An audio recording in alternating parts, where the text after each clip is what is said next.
Hello বন্ধুরা, সবাই কেমন আছেন? আশা করছি সবাই ভালো আছেন, ভালো থাকবেন। তো সুনিতা মান্ডি ব্লগে আজকে দেখাচ্ছি এই যে আমার পাশের বাড়ি লেবুর গাছে কত লেবু হয়েছে। দেখুন না, গাছ ভর্তি হয়ে আছে। এই যে দেখুন, গাছ থেকে দেখাচ্ছি, এই যে উপরে সব হয়ে আছে, একদম গাছ ভর্তি হয়েছে। এই যে নিচে কত বড় বড় লেবু ঝুলছে, এই দেখুন না, এই যে সব হয়ে ভর্তি হয়ে আছে। এই যে একটা পারবো, বেশি না, একটা পারবো, এই যে পেড়ে নিয়েছি। এই যে আরেকটা পড়েও গেল, তো দেখাচ্ছি।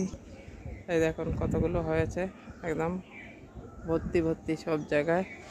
তো এগুলো এখনো কচি আছে, এখনো ডাসা হয়নি।